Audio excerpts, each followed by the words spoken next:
Joe Cressy. Mayor Tory? Well, Brad, thank you and good afternoon. Our Team Toronto effort has now administered more than 2 million COVID-19 vaccine doses in our city. We are the first local health region in all of Canada to administer more than 2 million doses. And this is great progress. And it comes just a day after we confirmed more than 65% of eligible Toronto adults have now been vaccinated, and we achieved that a week ahead of the provincial target. Thank you to everyone involved in our vaccination efforts: city staff, public health, hospitals, healthcare partners, community health centres, community organizations, pharmacists, doctors' offices. It's a lot of people that make up the Team Toronto that is putting these achievements on the board. Their tireless work has gotten us to this point, and we know that they're out there even today getting more and more people vaccinated. And thank you to everyone who has already stepped up to get their vaccine. It's a two-way process here. We need people to give the vaccinations and organize all that goes with that, and we need people to get them. Today, we will be talking about Vax T.O, our plan to further ramp up vaccine outreach efforts and make sure that we reach absolutely everyone in our city to encourage them to get vaccinated. Before I talk a little bit about that, and it'll be expanded upon by Councillor Joe Cressy, the Chair of the Board of Health, who has had much to do with this Vax T.O program, I want to just acknowledge this is Toronto Paramedic Services Week. Paramedic Services Week is a time to honor the challenging work and the responsibilities that paramedics have day in and day out in homes and in hospitals and right across the city. And of course, the paramedics that are in our service in the City of Toronto have performed extraordinary service during the course of the pandemic on the front lines every single day. Their commitment has helped us to navigate through these unprecedented times, and as we move forward, they are going to continue to be vital to our efforts in reaching all corners of the city. They've helped us in the clinics, for example. They've helped us with reaching people who are homebound. They've done a lot of things that have helped us with our overall efforts, and I want to say thank you to the paramedics for going above and beyond during this difficult time, but this is what they do all the time. And I encourage residents of the city to take some time this week to say thank you to a paramedic if you happen to come across one. As I mentioned, today the city is launching Vax T.O, which is a new campaign to connect residents with COVID-19 vaccination appointments and information so that we can push our vaccination rates up above 70% and frankly as high as possible. As high as possible. You know, we've now done 65%. That's a commendable level to reach in a relatively short period of time, but that still leaves 35% who have not yet been vaccinated. And to push the numbers higher will be crucial in our progressing through the province's roadmap to reopening, which will rely quite heavily on vaccination levels, though not exclusively on that. I cannot stress enough, if you, like me, want to get on with reopening as soon as possible, then one of the things you have to do is to get vaccinated, or if you know someone in your close circle who hasn't been, to encourage them to do so. The vaccines will be instrumental to bringing this pandemic to an end. They will bring back normal life. They will help keep you from being infected. They will help keep you from infecting or getting infected your friends and your families and your co-workers.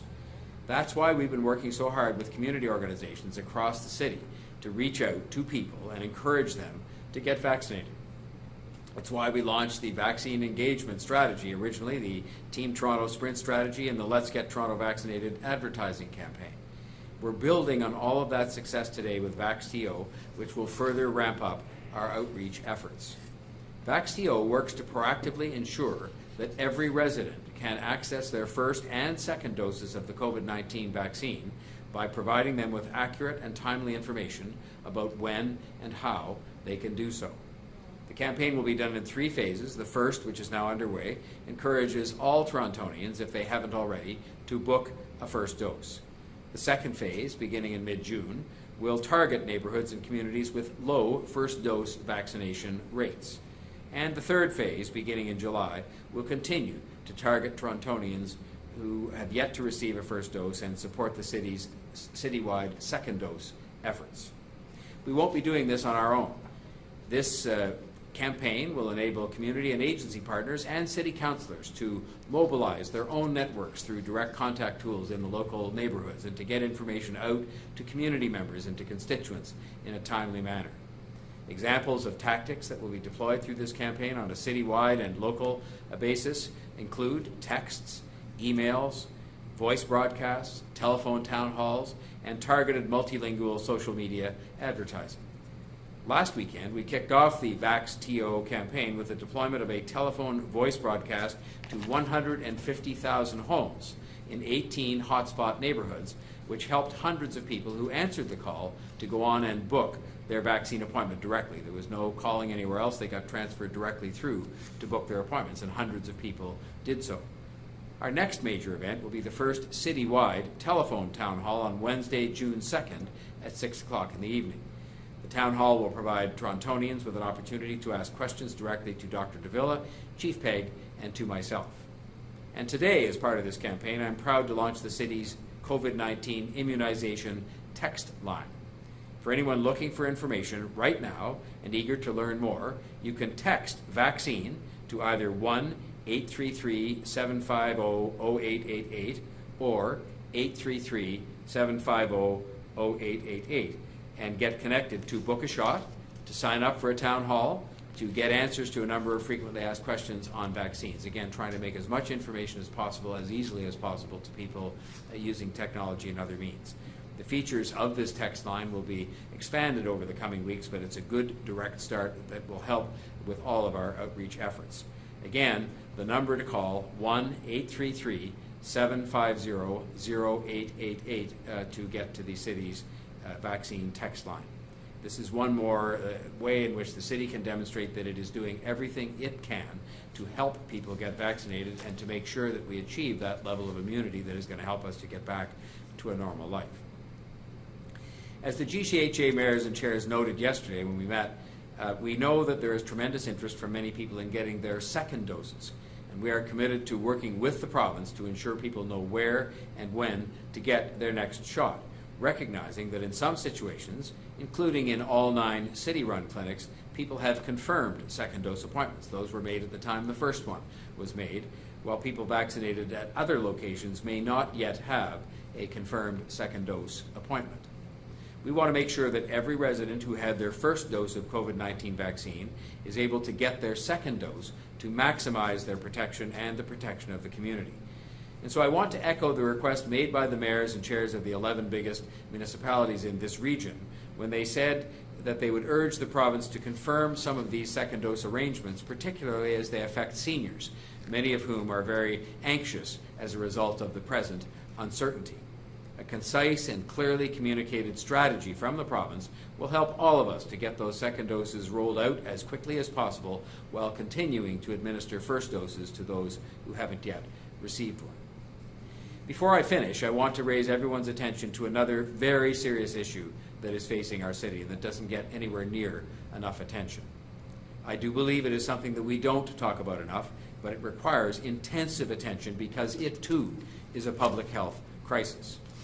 Overdose deaths in our city for some time now have been at a point where we should all be deeply concerned about the lives being lost, the amount of pain it is causing, and about the fact that the entire opioid overdose issue has steadily worsening trend lines, including those trend lines that have to do with increasing loss of life.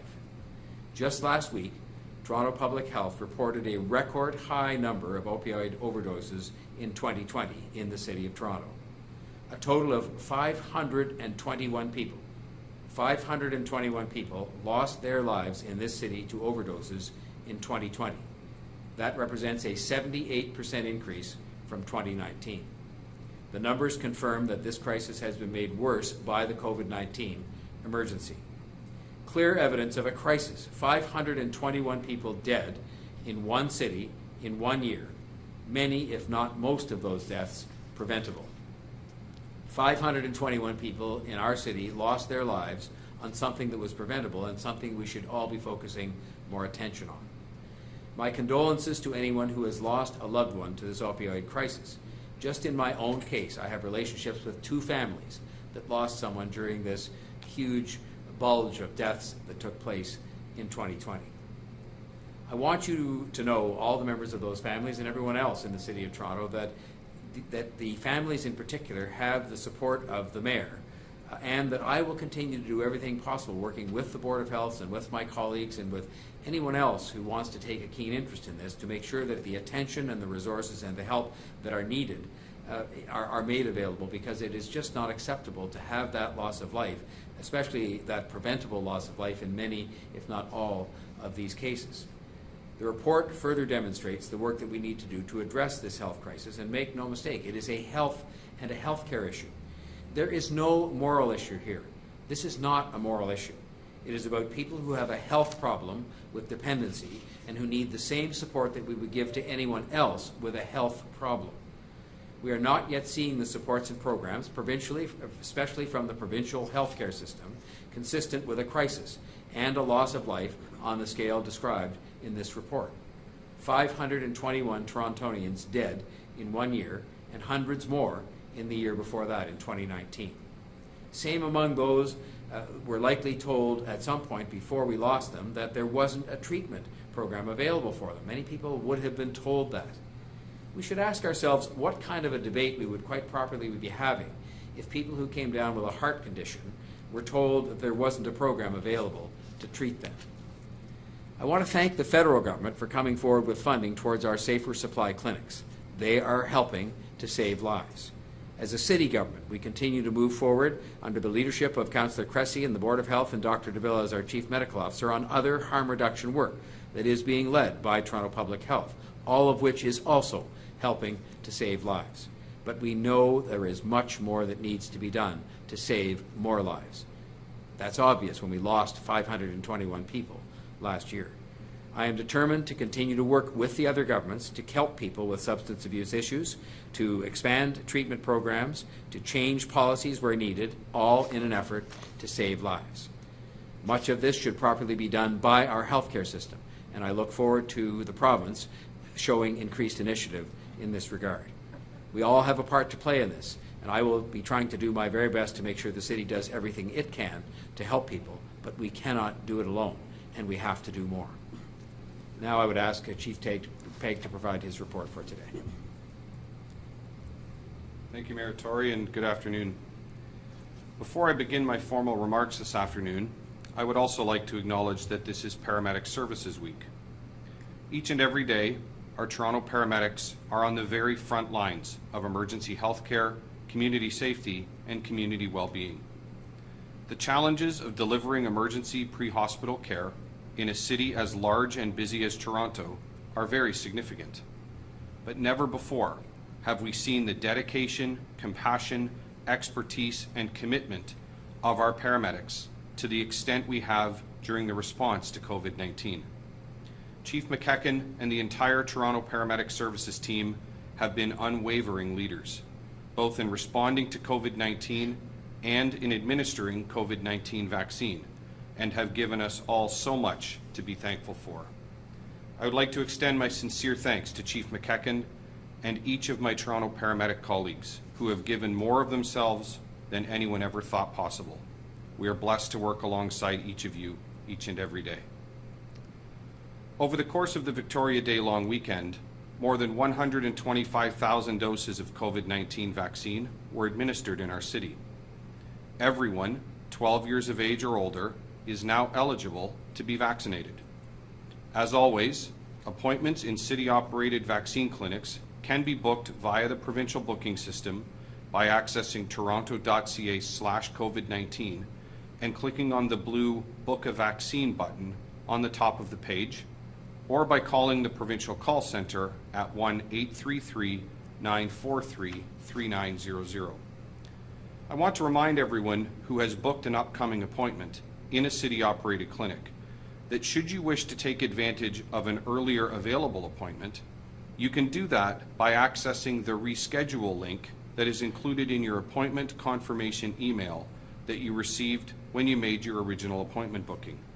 You can also reschedule your appointment by calling the provincial call centre again at 1-833-943-3900. I'm also very pleased to advise that we are opening an additional 1,080 appointments in our Metro Toronto Convention Centre clinic for tomorrow, May 27th. These additional appointments are now live in the provincial booking system and through the provincial call centre. This is an excellent opportunity for anyone who has not yet received their first dose of vaccine to do so tomorrow. While our city-operated clinics are nearly fully booked over the next few weeks, as of 1:30 this afternoon, there are approximately 96,304 first dose appointments still available in city-operated clinics between today and July 4. I encourage everyone who is 12 years of age and older to book your appointment to get vaccinated against COVID-19 as soon as you are able. Please go to Vaccine.to.ca for vaccine opportunities that may exist in Team Toronto partner clinics as well. And for those active on social media, I encourage you to follow Vaccine Hunters Canada on Twitter for additional information on opportunities to receive COVID-19 vaccine in Toronto. Thank you for all you do to help stop the spread of COVID-19 in our city, and please continue to monitor toronto.ca/COVID-19 for the most up-to-date information on immunizations in Toronto. I will now invite Dr. Davila to bring her report. Thank you, Chief, and good afternoon. And if I might, I would also like to take the opportunity to echo the Mayor and Chief Pegg in offering greetings and well wishes to my paramedics colleagues, and especially to Chief McEachen on the occasion of Paramedic Services Week. Thank you for all that you do, and a special thanks and really, really sincere gratitude for all that you have done and all the collaboration and partnership that you have shown over the course of the entire COVID-19 pandemic. Today, I am reporting 353 new cases of COVID-19. 942 people are in hospital and 255 people are in the ICU. I'm saddened to report 7 deaths today. Overall, the measures of illness are in decline, which means our situation is improving. Vaccination is vital to sustaining the downward trends in these figures. There are 2 things, though, that are important to touch on today, both relating to vaccines and vaccinations. The first is to restate that if you are offered a Moderna vaccine, you can accept it with confidence. It provides a high level of protection against COVID-19.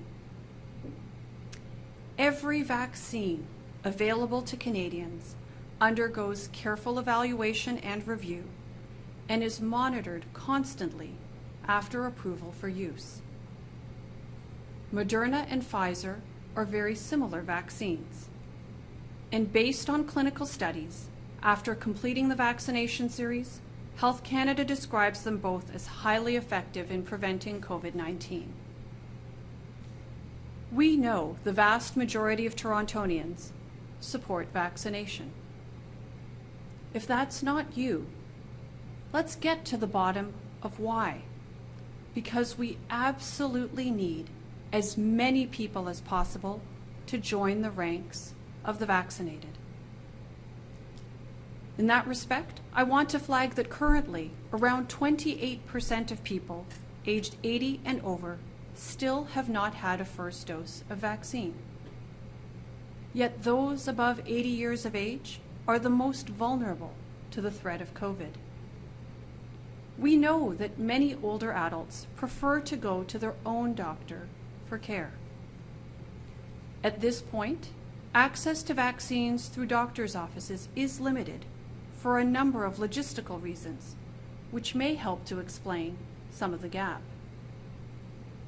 So please, do what you can to encourage and assist the elders in your life to get a vaccine through the means available now.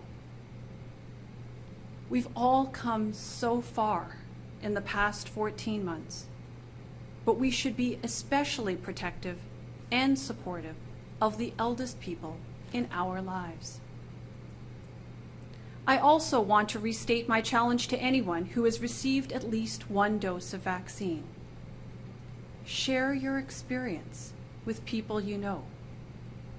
Encourage them to get vaccinated if they haven't been. I'm thrilled to see that almost 68% of people aged 20 to 24 have already had a first dose. and almost 48% of 16 to 19-year-olds have had a first dose too. That's a great achievement for an age group that became eligible so recently.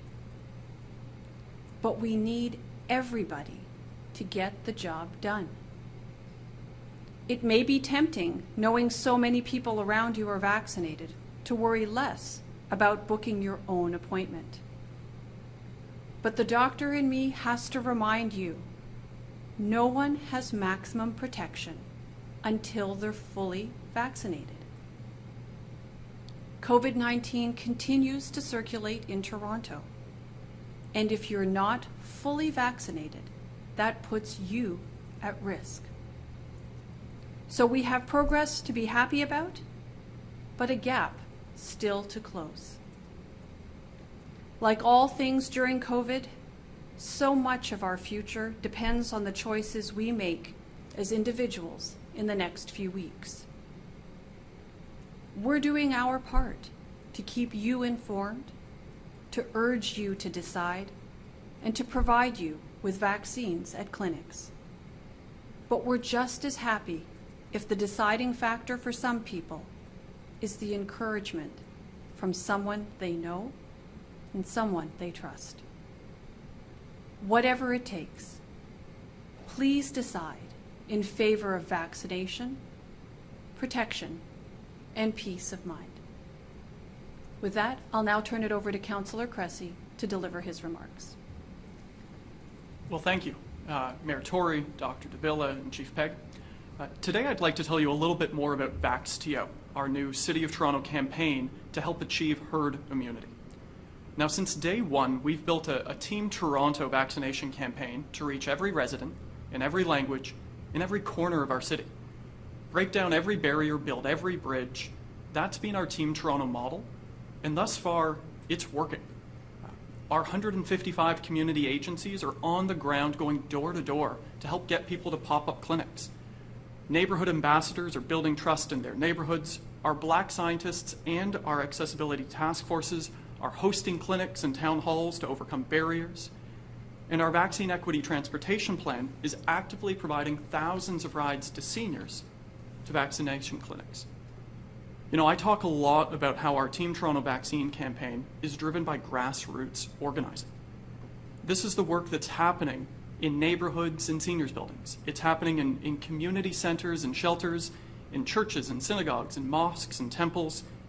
You know, this work may be happening below the surface, but it's having a huge impact on the ground.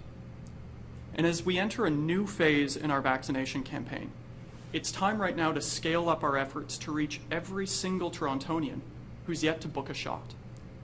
That's where our new Vax T.O campaign comes in. In political campaigns, we run get out the vote operations every election, using a range of direct contact tools. In politics, we identified our confirmed voters, our likely voters, our undecided voters, and then we work to build trust, to earn their support, and to get them to the polls. In this new phase of the vaccination campaign, our Vax T.O approach is no different. We've built new direct contact infrastructure, as the Mayor outlined, from text-based messaging to voicemail broadcasts, to help people get the information and the support they need to get vaccinated. Our initial goal here is clear: identify Torontonians that have yet to receive their first dose and answer their questions and help get them registered. And as we proceed into second doses, use every tool, absolutely every tool available, to ensure that people get that critical second shot. In this case, to carry on the election analogy, we want you to vote 2 times. You know, when we take a step back, Torontonians right now have really stepped up in this vaccination campaign. More than 2 million doses have been administered in our city. More than 65% of adults have received their first dose. This truly is tremendous progress, but we're not done yet. Success, true success, requires us to seek herd immunity. It's a big target, there's no doubt about it, but this is the campaign of all of our lifetimes, and in Toronto, we can do this. With that, I'll turn the floor over to Brad Ross as we open it up for questions. Thank you, Councillor Cressy. We'll now go to questions. Just a reminder to please unmute yourself so we can hear your question, and we'll go first to Brian Passafume from the Toronto Sun. Brian, go ahead, please. Good afternoon, everybody. Hope everybody had a great long weekend. First question, I guess, is for the mayor regarding the streetcar deal that was announced earlier today at the special council meeting. As you know, this deal comes almost exactly 2 years after the city settled its lawsuit against Bombardier over the city's first delivery of streetcars. I believe you in 2016 in an open letter accused Bombardier of a complete failure to perform. Do you have any reservations about this new order, and what's changed between now and then? I think what's changed is what should happen in any company where they have that kind of difficulty, both with the manufacturer and the delivery of the streetcars, which is that they got their act together. They knew that in our case we had an option under the original contract, which is the one we're now exercising, to buy more streetcars, and that if they didn't pick up their socks and get onto a delivery schedule that was acceptable and have streetcars that were, well put together, as they largely were, it was really a delivery schedule problem, that we wouldn't buy the other ones that we had an option to buy. And they really got their act together in the later years after 2016, where they were delivering the last ones under the initial phase of that contract on exactly the schedule they said they would, and the streetcars were performing well. And so it made sense for us in those circumstances where they had cleaned up their act, as it were, for us to have the confidence. And I can assure you that the contract is very carefully drafted on the exercise of the option for the 60 new streetcars to make sure they meet a very high standard when it comes to the quality of the product and the delivery schedule of the product that they will supply to the people of the City of Toronto. Okay, great, thanks. Second question, I just wanted to clarify something that you said in your opening remarks today. When I got my Pfizer shot last month, I was given an appointment for my second dose. I think it was in sometime in July or August. My wife usually keeps track of that kind of stuff. Will the possibility exist, if supplies allow us to get our second shot at an earlier date? So, Brian, I think this is a question that is very much on the minds of our provincial counterparts, as they are the ones that have oversight on supply issues and second dosing. So I believe that is something that they're actively discussing, and hopefully we'll hear from them soon about what their plan is. At this stage, as I understand it, the focus is on making sure that every dose that is available right now is being used, and we're certainly trying to work with the doses that we have to make sure that we're getting first doses out as quickly as possible to offer that protection to as significant a proportion of our population as we can. And in the meantime, we'll wait for our provincial counterparts on second dosing and what their approach shall be. Thank you, Doctor. We'll go next to Dave Woodard from Global News Radio AM 640. Dave, go ahead. Thank you. Good afternoon. On Tuesday, the province's Chief Medical Officer of Health said schools should reopen before going into the first stage of reopening, and even as early as May 31st. Dr. Davila, what are your thoughts on schools reopening here in Toronto even before the end of the school year? So, Dave, I will say this, that throughout the course of the entire pandemic, I and the team at Toronto Public Health have been patently clear that we are strongly in support of in-person learning insofar as it can be provided in a safe environment for students and for staff. And I would say further this, we also have been quite clear throughout the course of the entire pandemic that what supports the safest operating school environment is reduced COVID-19 transmission within our community. So I think that for all of us who would like to see the benefits of in-person learning for our children, the best thing we can do is to continue to practice the measures for self-protection, to help bring down COVID-19 transmission in our city, and of course to get vaccinated as part of our efforts to reduce transmission of COVID-19. So if what I'm hearing is correct, you're not necessarily in favor of reopening if transmission levels continue above a certain level. I'm in favor of schools reopening under circumstances that allow them to open safely. I think first and foremost, the health and safety of our students, our kids, and all the staff that are necessary to support the safe operations of schools is fundamentally what is most important. And I would say that we have been very clear over the course of the pandemic that when community levels of transmission of COVID-19 are high, by definition, it is a less safe environment for our children, as our schools are simply a reflection of what's happening in our community. Thank you. We'll go next to Matt Bingley from Global News. Matt? Hi, good afternoon. Chief Peg, I'm just wondering, you talked about the 1,000 or so appointments that were added tomorrow. I'm just wondering, when it comes to the scalability of the 9 city vaccination clinics, where would you put them right now when it comes to an operations standpoint? And with the supply of vaccine from the province, if it were increased, how much would you be able to expand them to allow for first or even second doses right now? Sure. Good afternoon, Matt. So at present, we're operating our clinics, rough numbers, about 2/3 of what our maximum capacity is.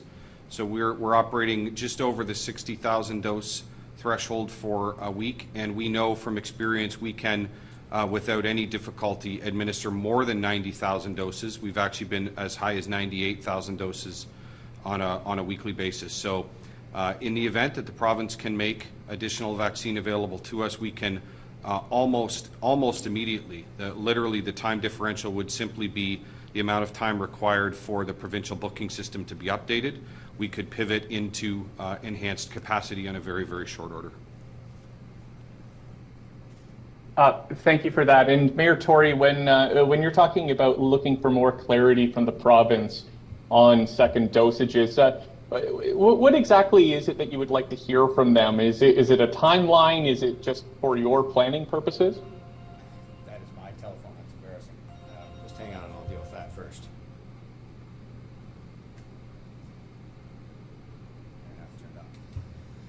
I think the thing that most of us are looking for is a clear set of guidelines as to how second doses will be handled, a consistent set of approaches, because we found in all of the experience we've had with a lot of these different things, testing and vaccinations and so on, that when you have the kind of heavily populated market, say of Southern Ontario in particular, if there's multiple sets of rules, people get very confused. It's confusing enough as it is. And so I think we need to have some clarity with respect to when people should expect to get their second doses, in some cases how they will go about that, because there's confusion right now where people thought they could phone the same pharmacy they got their first dose at, which is a logical thing for them to think, and then when they phone they find out that's not the case. And so I think there's just a need for a clarification on when you should expect to get it, whether it's consistent with the original timetable or not, where you should expect to get it, and how you should go about doing that. And hopefully these rules can be consistent rules that are consistent, at least in this media market, which is a big region of 6 or 7 million people. I think that would be a great start. Right, thank you. We'll go next to Holly Mackenzie-Suter from the Canadian Press. Holly, go ahead, please. Hi, question for Dr. Davila following up on schools. Your answer wasn't really clear to me, but I wanted to ask again, do you think Toronto can reopen schools next week if the province comes out with that decision? So Holly, what I would say is this: we'll certainly wait for the province to make their decision, and we will have to, ensure that we're looking at the numbers here in Toronto. My responsibility is to the people of Toronto, where we continue to have COVID-19 circulating at relatively high levels, even compared to that which we've seen over the course of the pandemic. Things are definitely improving. Certainly very interested in seeing kids get that benefit from in-person learning. You've heard me speak about that on many, many occasions over the course of the pandemic. And, I would be, not doing my duty if I didn't make sure that we were doing the very best we could to ensure, that the circumstances are right, and that we can create an environment where everybody can be successful, students, staff, all of us as families, because these are our most precious resources, our children. Okay, thanks. So would you say, if that decision were to come out tomorrow or by the end of this week, how the numbers are looking right now, do you think schools would be ready to reopen? Well, I certainly have a lot of hope, Holly, and I think one has to maintain a certain amount of cautious optimism.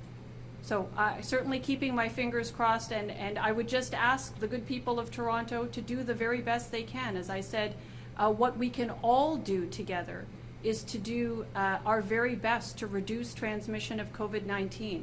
So that means vigilant practice of the measures for self-protection, really limiting interaction to the greatest extent possible, because that's where COVID-19 transmission happens. And of course, if you haven't already gotten your vaccine, please do so.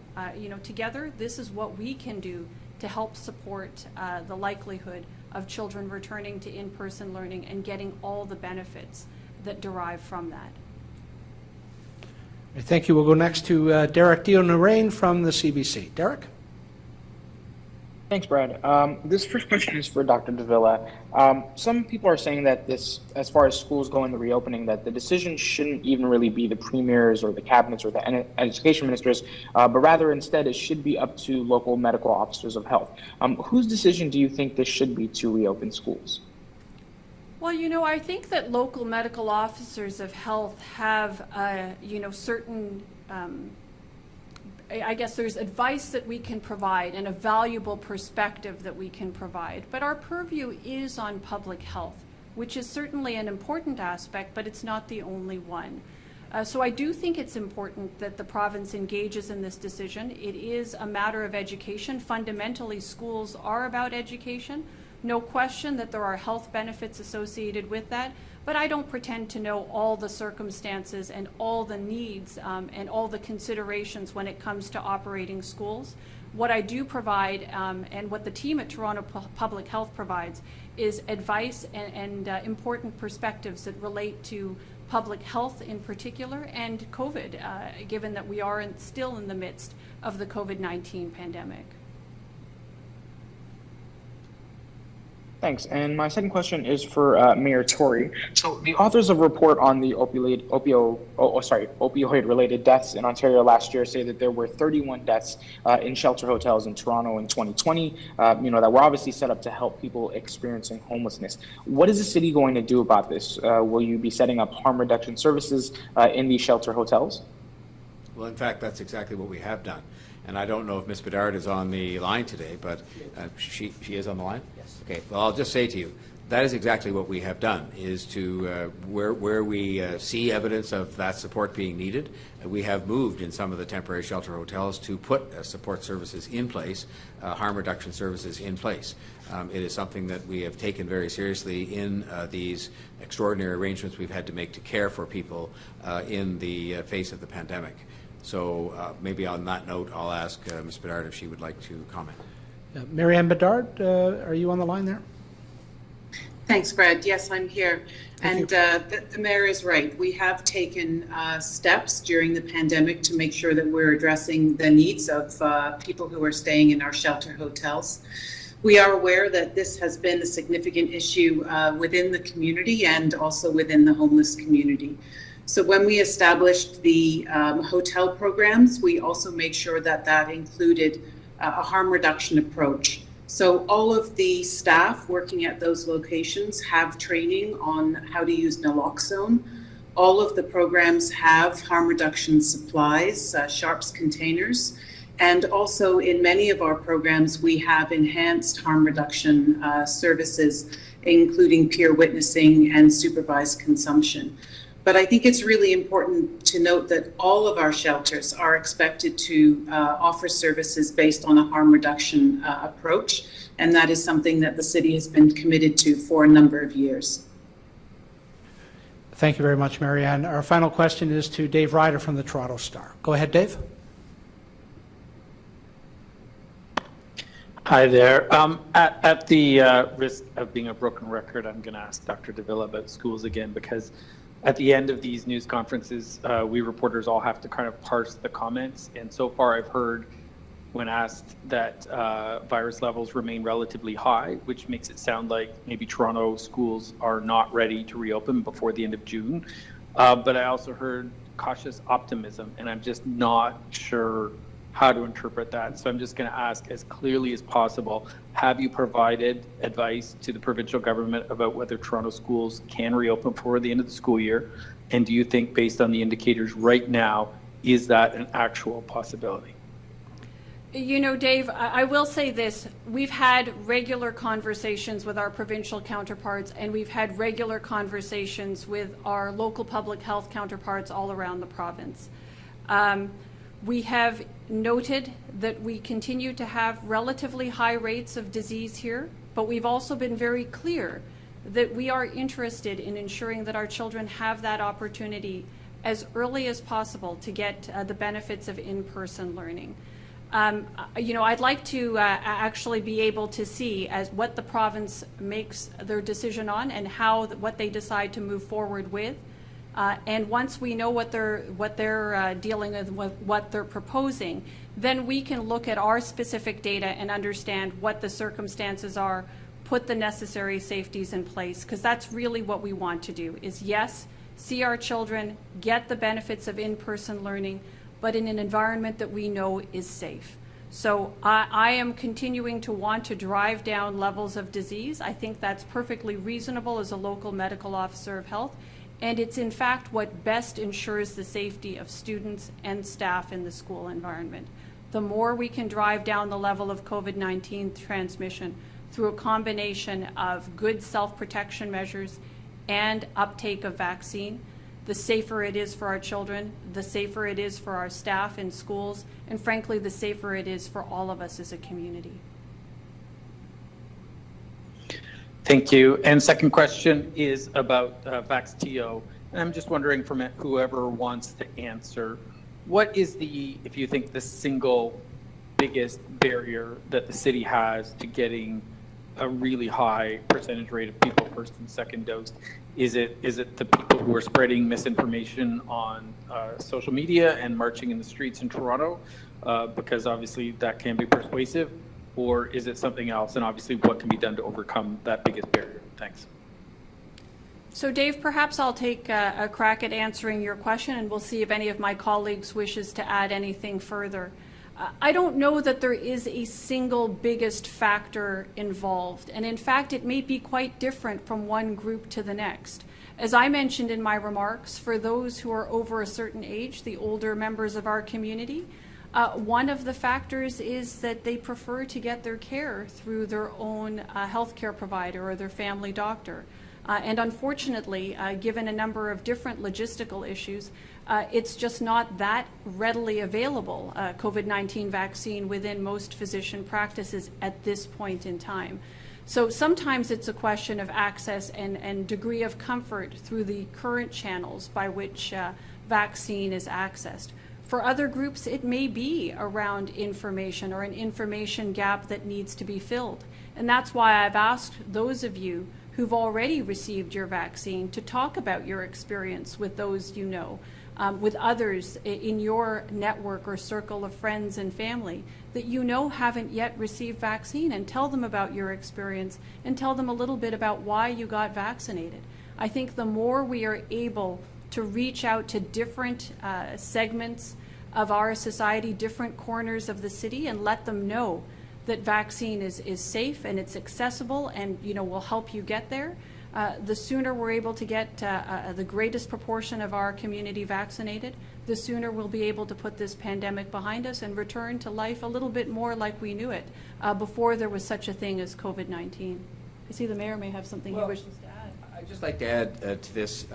It's very important. This is a big undertaking. It has happened very quickly, relatively speaking. If you think about the fact that it was 15 months ago or 16 that COVID-19 was kind of unknown. The vaccines came on the scene in the fall.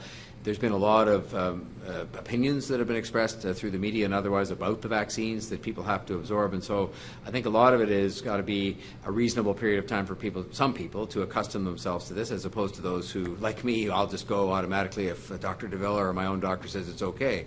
There are people who, take more time than that when it comes to their personal medical situation. I think that when you ask the question of whether the protests have had any impact, I fully respect the right of people to protest in our country, but I think that the kind of tactics that have been used, which have included things like verbally abusing family members who are bringing their kids to be vaccinated and so on, is just, well less than responsible, and I think that's had no impact whatsoever because people see that for what it is, and I don't think it's had any impact. I don't think that's the issue. The issue is going to be addressed by Vax T.O. Trusted people, being in touch with people, going through some of the questions they may have because they haven't had a lot of time to absorb all of this, and I think a lot of them will get convinced to get vaccinated. It just takes more time with some people. Councillor Cressy? Yeah, and Dave, if I could just expand a bit, I think the experience so far has really shown that Torontonians are stepping up to get vaccinated. In fact, as Dr. Davila said, the issue we're seeing, it's not hesitancy, rather it's simply access. And it's ensuring and making access to vaccines easy. That's what's having success. So the community outreach, the multilingual outreach, the pop-up clinics, the targeted work with the Black community, with persons living with disabilities, all of that is ensuring and easing access. And that's why we're seeing higher than 65% uptake. Where Vax T.O. comes in is to ensure that we are able to reach directly every single Torontonian to help provide that access. The principle here, it's just reach everyone wherever they are. And so whether that's phoning you at home, texting you, through social media, engaging you, whether it's in WeChat or Instagram or Facebook, the principle here is access. Make access to vaccines easy and readily available, and that's how we achieve herd immunity. All right, thank you very much. Thank you for joining us. That concludes today's briefing. Please stay well.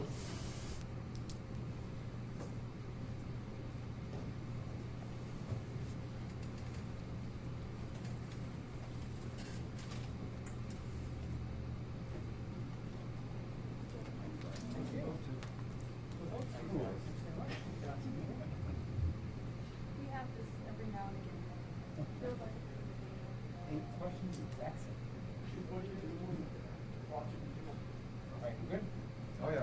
See you tomorrow. All right. We'll see you tomorrow. And we'll see you on Tuesday, hopefully. Yeah, so did I read that. Buddy boy screwed everybody up. Oh, for sure he did. Like, as soon as I read he saw some